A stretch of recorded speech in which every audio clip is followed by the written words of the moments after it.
Olá a todos, bem-vindos ao canal Xadrez Geopolítico, um canal voltado para a análise dos eventos geopolíticos e macroeconômicos.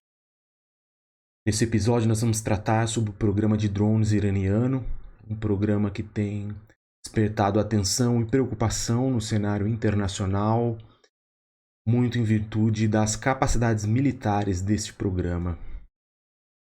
Nós vamos discutir como que ele se desenvolveu, quais os impactos geopolíticos desse programa e as lições que ficam para o Brasil. Para eu falar desse assunto, a gente precisa voltar um pouco no tempo, quando o líder iraniano era um monarca chamado Reza Pahlavi. Reza Pahlavi ele era muito associado aos Estados Unidos, um aliado americano forte, e ele governou todo uma boa parte do período iraniano, nos anos 70, com auxílio americano.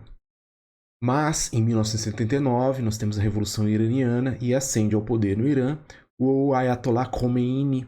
E Khomeini tem um discurso muito anti-americano e de oposição aos Estados Unidos. Como consequência direta da ascensão de Khomeini ao poder, os Estados Unidos impõem uma série de embargos econômicos ao Irã e também sanções no campo diplomático, cortando relações diplomáticas com o Irã. No ano seguinte, em 1980, eclode a guerra Irã-Iraque. Os Estados Unidos, à época, apoiaram o Iraque de Saddam Hussein. E uma curiosidade, os israelenses apoiaram os iranianos à época. Um apoio mais por trás dos bastidores, nada muito ostensivo, o que é peculiar para quem vive os dias de hoje, uma vez que desde o Ahmadinejad, na época da era Bush, o Irã é considerado o eixo do mal e tem como política externa oficial eliminar o Estado de Israel do mapa. Mas isso é motivo para um assunto no futuro.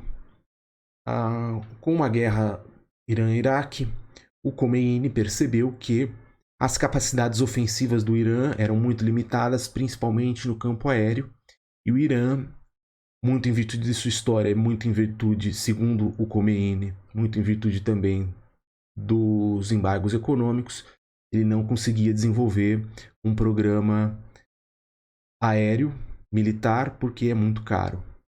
Então ele teve a ideia de um programa barato, com um custo baixo e que fosse eficiente. Para isso, ele convocou o líder da Força Quds iraniana e ordenou que ele desenvolvesse um programa militar na área da Força Aérea, Esse programa viria, obviamente, sem o apoio do eixo Londres, Washington, Bruxelas. E como que funcionaria? O Khomeini determinou que a Força Quds deveria pegar em seus armazéns e depósitos militares todas as aeronaves que tinham sido recebidas pelo Irã na época em que o Reza Pahlavi era o líder e associado aos americanos. Então eles fizeram um grande levantamento logístico sobre isso e conseguiram catalogar todas as aeronaves. E a partir desse momento eles começaram a fazer engenharia reversa dessas aeronaves. Um dado interessante é que, como o Irã estava sob sanções econômicas e diplomáticas, eles convocaram por bastidores cientistas chineses, russos e norte-coreanos, um indício de que o programa de sanções americano, desde os anos 70, já levava os inimigos americanos no colo dos seus oponentes, entregava de bandeja para os seus oponentes. Então, o Khomeini fez essa determinação e eles começaram a fazer o programa de engenharia reversa dessas aeronaves, junto com os russos e os chineses e os norte-coreanos.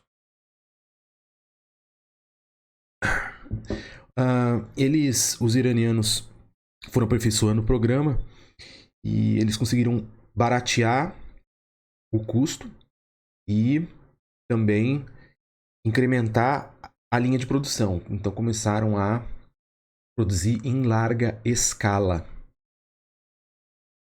Ao longo dos anos, os iranianos foram testando esses drones Esses drones foram testados em conflitos na Síria, foram testados no Iêmen, foram testados na Arábia Saudita. No Iêmen foi muito interessante porque um pouco antes da pandemia, um desses drones foi utilizado para matar o chefe do serviço de inteligência do Iêmen.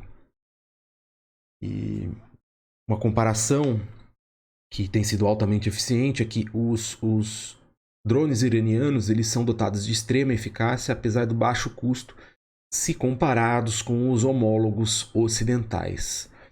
Na Arábia Saudita, esses drones foram utilizados para atacar refinarias de petróleo. Eles conseguiram atacar, o que impactou inclusive no preço internacional da commodity. E esse caso foi paradigmático. Por quê? Porque foi um ataque executado a longuíssima distância e burlou um sistema aéreo que até então era tido como impenetrável, que era o sistema americano Patriot. O Patriot era tido como invencível. Mas como que os iranianos conseguiram vencer o Patriot na Arábia Saudita, que é um país aliado dos Estados Unidos? Através de uma técnica de saturação. Então, o Patriot conseguiria se defender de um drone, ou 2, ou 10, mas não contra 50. Então, como o drone iraniano é barato, eles saturaram e a defesa do Patriot não foi suficiente, eles conseguiram atacar algumas refinarias. Eles atacaram, inclusive, eu me lembro, na época da pandemia. E teve um pico no preço do petróleo em virtude desse ataque. No final do ano passado, teve um ataque que marcou também a área militar, que foi um ataque contra um petroleiro na costa de Omã. E o que acontece? Quando esse ataque aconteceu, foi em novembro do ano passado, a primeira suspeita era de que tinha sido perpetrado por um drone iraniano. E o laudo saiu recentemente, a Força Naval Americana divulgou esse documento e eu vou mostrar para vocês aqui. Esse aqui é o protótipo do drone, né, que foi lançado contra o petroleiro em Omã. Então, ó, esse é o dano que ele causou no petroleiro, o ponto de impacto. E aqui eu tirei da BBC uma imagem desse drone no ar. Veja que parece um avião, mas com essa hélice aqui ao fundo, né? Voltando, os americanos chegaram à conclusão de que o ataque foi feito por um drone chamado Shahed 136. E esse é provavelmente, segundo a inteligência americana, o drone mais moderno que os iranianos possuem hoje. Ele tem uma autonomia de voo superior a 30 horas. O alcance teto dele é de 8 km. E o alcance em distância operacional de 2.000 km, o que é seríssimo do ponto de vista geopolítico, porque permite um atentado contra o território israelense. Para vocês verem como isso é sério, 2 dias atrás, eu vou fazer uma pequena digressão, mas depois voltar ao assunto do drone. 2 dias atrás, os israelenses atacaram uma área na Cisjordânia e desse ataque 10 palestinos morreram. Um dia depois, portanto ontem, houve um atentado terrorista dentro de território israelense e matou também 9 ou 10 israelenses. Veja, era um sleeping cell dentro de território israelense, conseguiu atacar logo em seguida. Esse terrorista ele não entrou em território israelense entre anteontem e ontem, ele já estava lá. Agora imagina um terrorista ou um grupo terrorista em território israelense com um drone. A situação é bem complicada. Para quem acha que isso é exagero ou teoria da conspiração, 1 ano e meio atrás, os israelenses sofreram um ataque massivo de mísseis fabricados na faixa de Gaza. Então, os mísseis eram lançados contra o território israelense e os israelenses usaram o sistema Iron Dome para se defender. As imagens viralizaram no mundo. Se você digitar Iron Dome no YouTube, você vai achar vídeos impressionantes do sistema funcionando. Qual que é a questão? Existe um cálculo que diz que cada míssil desse fabricado numa garagem na Palestina custa no máximo $1.000, no máximo $1.500. E depois dos ataques, os israelenses foram pedir um auxílio, um pacote de auxílio para repor o sistema de Iron Dome, e eles pediram $2 bilhões para os americanos para conseguir repor o estoque de mísseis que faziam a defesa no Iron Dome. Ou seja, mísseis palestinos de $1.500 no máximo, entre $800 e $1.500, conseguiram causar um prejuízo aí de $2 bilhões para os israelenses. Essas tecnologias baratas, elas têm um impacto muito grande e, acreditem, podem mudar o curso da geopolítica no mundo.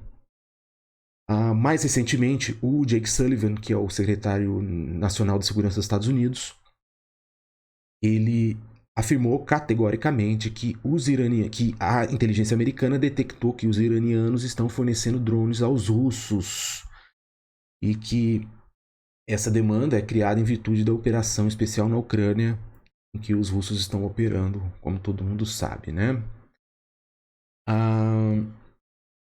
Isso não é propriamente uma novidade, mas não existia nenhuma confirmação oficial, além do boato da inteligência americana e do secretário nacional, que é o Jake Sullivan, e também do William Burns, que é o chefe da CIA.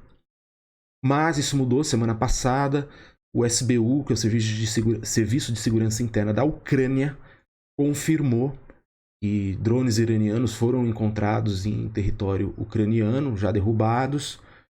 E agora a descoberta mais impressionante é que o SBU detectou que nesses drones abatidos, eles em média tinham peças de cerca de uma dúzia de empresas americanas e ocidentais. O SBU emitiu um pronunciamento semana passada e falou o seguinte, eu vou ler para vocês.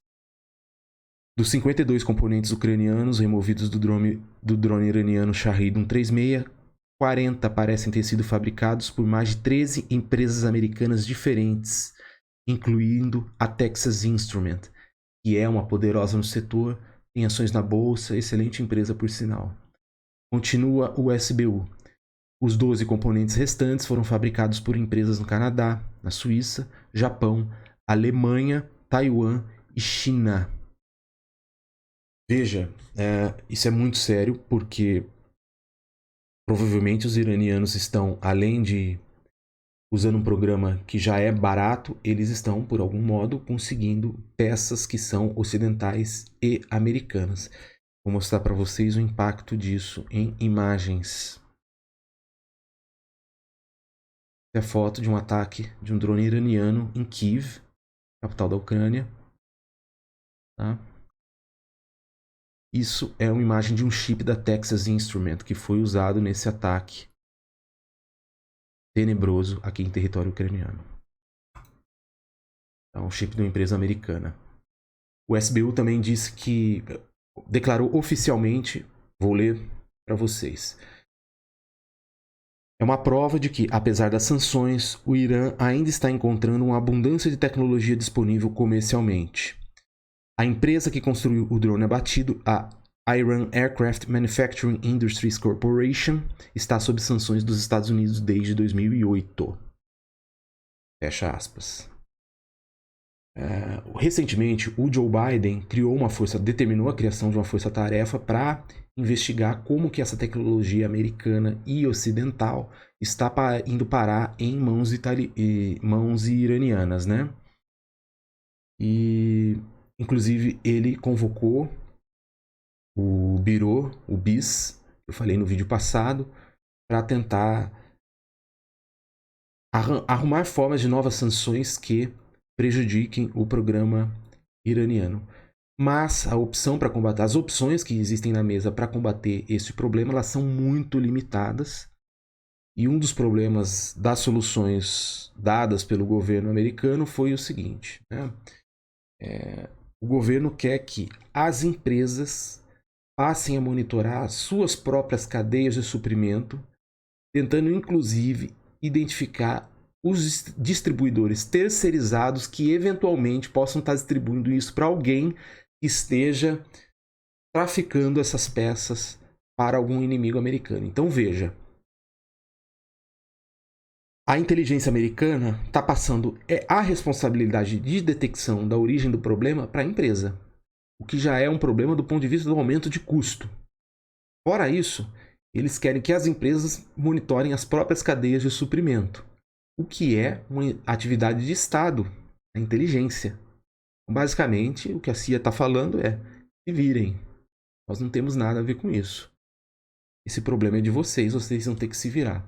O problema é que a empresa é de fabricação de chips ou de componentes, e ela não é uma empresa especializada em rastrear o próprio produto e o uso que é feito dele de forma tergiversada, né?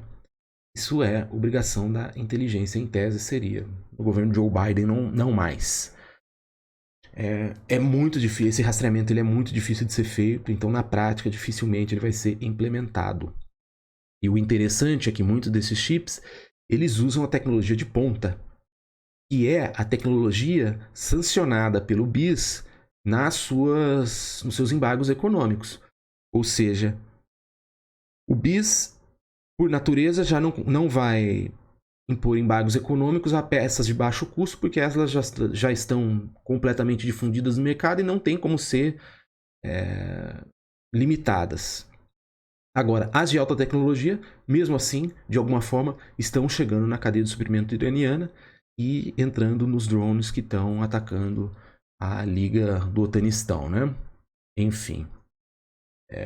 Uma analogia muito interessante é fazer a do chip com o diamante, né? O diamante é pequeno, altamente ocultável, é leve e custa muito dinheiro, né? Vale muito dinheiro. Então, como que você controla isso, né? Outra coisa é que você parece que tá... Essa política do BIS e da Casa Branca parece que está punindo as empresas como se elas estivessem infringindo as leis e sanções, né? E não são elas que estão infringindo as leis e sanções. É uma pessoa ou outra, algum intermediário do tráfico de armas. E essas pessoas têm que ser punidas e é obrigação da inteligência encontrar, não a empresa, né? É meio bizarro, mas é isso que está acontecendo.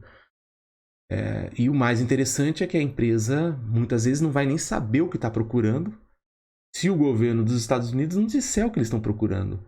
Então, a empresa poderia ter uma diretiva se a Casa Branca falasse: olha, é fulano de tal, esse componente ou aquele componente, então a gente quer que vocês evitem isso. Mas nem isso, a inteligência americana não dá nenhum lastro para essas empresas atuarem, né? Complicadíssima a situação. E é um segmento empresarial, um segmento comercial que já lida com alto custo e muito complicado. Outra questão que é sensível é que muito provavelmente é muito mais fácil para as autoridades iranianas ou russas ou chinesas que sejam criar empresas de fachada para comprar esses equipamentos e fugir das sanções impostas pelo governo americano, né? Para vocês, eu vou fazer uma analogia com um caso que aconteceu nos anos 70. Tem um avião que é muito famoso, o SR-71, conhecido como Blackbird. É o avião mais rápido de todos os tempos, não foi superado até hoje. E na composição dele, na fabricação, vai muito titânio. E Deus, com sua ironia, não deu titânio para o Ocidente. O titânio do mundo está praticamente no Oriente. E muito em território russo. Então o que a CIA fez na época de forma genial? Eles criaram empresas de fachada em território soviético, conseguiram extrair esse titânio, exportar ele para os Estados Unidos e lá fabricar o SR-71, que é esse super avião. E hoje os russos têm problema com titânio por causa dessa operação da CIA nos anos 70. Veja, o KGB, à época, foi enganado e não conseguiu impedir esse movimento, apesar de ter detectado o problema, eles não conseguiram evitar. Porque é muito difícil mesmo. Titânio já é difícil. Imagina pequenos chips e peças associadas, né? Beber uma água. Mas o SBU, Serviço de Inteligência Ucraniano, ele contratou uma investigação paralela de uma empresa inglesa chamada Conflict Armament Research, E essa empresa fez um laudo, e nesse laudo eles disseram o seguinte, parecer deles, dizendo que 82% dos componentes foram fabricados em empresas sediadas nos Estados Unidos. Percebam isso. O SBU tinha falado 50%, alguma coisa por isso aí, né? E a empresa inglesa contratada pela SBU diz que 82% desses chips e componentes encontrados em drones iranianos vêm do Ocidente. Tá, e quais são os reflexos disso, né, no mundo geopolítico? Isso diz respeito só ao Irã e o problema dos Estados Unidos, isso não tem nada a ver com a gente. Vamos ver. Um problema que você tem com esses ataques com drones é que eles mostram que é possível você atacar infraestrutura crítica a muita longa distância e a um baixíssimo custo em qualquer lugar do mundo, o que pode inclusive afetar a cadeia global de suprimento. Por exemplo, os próprios americanos e israelenses dizem que esse programa de drones iranianos ele é uma ameaça à estabilidade da região. Óbvio que essa declaração é dentro do contexto deles, americanos e israelenses, mas se nós formos ver, realmente ele é capaz de mudar o centro de gravidade no Oriente Médio, né? O programa de drones ele também tem um aspecto geopolítico no sentido de que ele está mantendo a funcionalidade apesar dos embargos que o regime iraniano sofre, e ele aumenta o espectro de atuação política do Khamenei, que é o líder hoje iraniano, no âmbito das relações internacionais em vários aspectos. Por exemplo, um dos maiores clientes do Khamenei, do programa de drones iraniano, portanto, é o Nicolás Maduro na Venezuela. Tá? Existem indícios fortes de que, além do drone, o que já está consolidado, é um fato mesmo, os iranianos estão vendendo drones para os venezuelanos, muito através do canal russo que foi criado, né? Mas os iranianos estão vendendo também Bitcoin, ouro para a Venezuela, tá? E a Venezuela também, eles estão fazendo esse trade-off em ouro e drones. A inteligência americana aponta ainda que esses drones estão sendo vendidos para o Hezbollah, que é o Partido de Deus no Líbano, né? Que é amplamente patrocinado pelo Irã. Então, e são inimigos dos israelenses. Então, o Hezbollah provavelmente está começando a ter acesso a essas ferramentas. Os Houthis no Iêmen também estão tendo acesso a essas ferramentas. Os iranianos estão com planos já de construção de fábricas de drones na Venezuela e no Tajiquistão. E mostra aí a internacionalização desse negócio e também a ampliação das relações diplomáticas do Irã com outros países fora do eixo ocidental ou dentro do eixo ocidental que são sancionados pelo atlanticismo. Agora, veja, nós estamos falando de Venezuela, um país vizinho do Brasil. Esse centro de gravitação da política do Oriente Médio já saiu somente do Oriente Médio e já está afetando aqui o nosso entorno.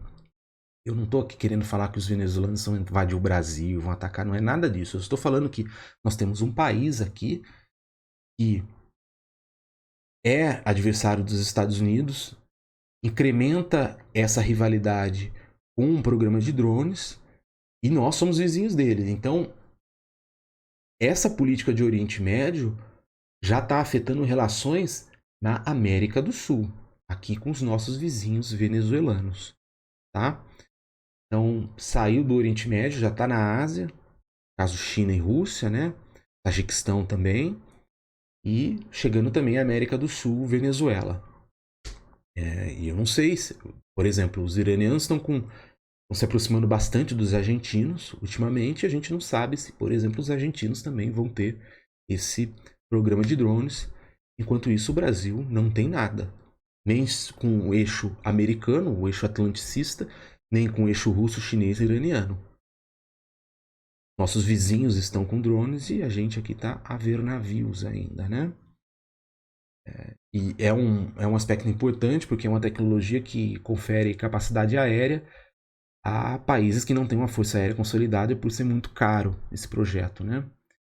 Enfim, fora isso, você tem o problema de consequências geopolíticas e a possibilidade de fornecimento desses drones para organizações terroristas, grupos separatistas ou organizações criminosas diversas, até locais.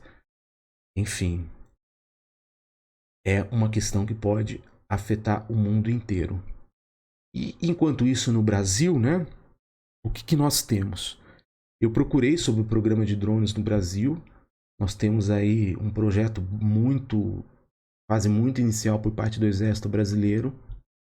Eu achei um projeto pequeno também, fomentado pela FINEP. E, em tese, quem deveria fabricar isso no Brasil seria a Avibras. Mas a Avibras está aí à beira da falência, né? E os sucessivos governos brasileiros nunca fizeram nada para recuperar essa empresa. Eu não sei se vocês se lembram lá por 2013, quando o Snowden jogou para o mundo, declarou para o mundo o programa de monitoramento global que a NSA fazia, o que antes era tido como uma teoria da conspiração, né? Teorias da conspiração que acabam se tornando tão reais. Enfim, quando o Snowden deu a entrevista para o Glenn Greenwald, do The Intercept, ele falou expressamente, procurem essa entrevista, e ele conseguiu interceptar ligações telefônicas da Dilma Rousseff com 5 ou 6 comandos no teclado. Então nós tínhamos a presidente do Brasil, à época, grampeada por uma soberania estrangeira, um ato de espionagem, e esse telefone tinha passado pelo crivo das Forças Armadas, Exército, Marinha, Aeronáutica, pela Polícia Federal e pela Agência Brasileira de Inteligência, ABIN, e todos tinham dito que era seguro. E não era. Eu vou explicar por que eu estou falando disso. Um outro exemplo. Uns 5 anos atrás, o Pentágono determinou a troca de todas as câmeras que tinham dentro do edifício. Por quê? Porque eles tinham percebido que dentro dos processos licitatórios que eles faziam para comprar câmeras para o Pentágono, eles tinham muitas câmeras que tinham origem chinesa. E eles simplesmente não tinham como dar a segurança absoluta de que essas câmeras não estavam espionando dentro do Pentágono. Então veja, o próprio Pentágono disse que essa questão tecnológica ela é tão complexa que muitas vezes você não tem como assumir o risco de que não está sendo espionado. Então veja, no caso dos militares brasileiros da ABIN e da PF, tudo bem eles terem falado, não foi tudo bem. O problema foi eles terem falado, dada a segurança de que o dispositivo era seguro, quando não era. A solução seria, portanto, implementar uma tecnologia nacional e completamente isolada de qualquer contato com o estrangeiro, para evitar exatamente esse ato de possível espionagem. Veja, o Pentágono não garantiu que as câmeras chinesas não espionavam dentro do Pentágono e trocaram todas. Tá? Com isso, e agora eu vou falar de Bolsonaro. Bolsonaro, por exemplo, ele tentou licitar alguns drones para a própria segurança. Obviamente, a imprensa militante criticou muito ele, porque ele ia gastar R$1 milhão nesse programa e que isso era desnecessário, né? A licitação foi para frente, eu acredito que ele comprou os drones, mas mesmo assim foram drones de empresas estrangeiras. Então a gente não sabe se esses drones estão a serviço ou não de um outro país e se é possível espionar. Ou seja, não há uma solução nacional para o problema. Então eu dei o exemplo da Dilma, que é o viés de esquerda. Eu dei o exemplo do Bolsonaro, que é o viés da direita, para mostrar que, independentemente de esquerda e direita, a gente tem que procurar uma solução nacional. Então a Dilma errou na época em que acreditou na solução de segurança que era estrangeira, assim como o Bolsonaro também errou. E não é crítica pessoal, né, a eles, mas a política de Estado e a nossa divisão social. A gente tem que entender que a gente tem que procurar uma solução melhor para o Brasil, independentemente de quem esteja no poder, seja Lula, Bolsonaro, Dilma. Quando eu trabalhava na área de segurança pública, eu fiz um curso uma vez com os militares, eles faziam a segurança do Lula, né, o primeiro mandato do Lula. Segundo mandato do Lula, desculpa. Eles falaram que eles tinham que comprar um telefone específico e tinha comunicação via satélite, não sei explicar tecnicamente, mas que o problema é que quem fornecia essa conexão satelital eram os franceses. Que segurança você tem no sigilo dessas comunicações? Assim, a gente está errando desde sempre, independentemente de governo, e na minha visão a gente tem que sentar com frieza, calma e sobriedade e pensar sobre esse problema, independentemente de posição política. É o que é melhor para o Brasil. É inaceitável um presidente ou uma presidente estar sendo monitorada e a gente aceitar isso normal porque a posição política desse presidente ou dessa presidente é oposta à nossa. É o Brasil, eles comandam o Brasil, você querendo ou não, e não vai ajudar muito a gente, eles estarem de via indireta a serviço de um outro país, né? Enfim, um vídeo sobre o programa iraniano, os reflexos geopolíticos, lições para o Brasil. Eu agradeço muito a atenção de vocês, quem ficou até o final do vídeo. A proposta aqui do conteúdo é conteúdo sério, então eu peço que se vocês conhecem alguém que goste desse tipo de assunto, que compartilhem o vídeo, se inscrevam no canal e compartilhem. Muito obrigado a todos.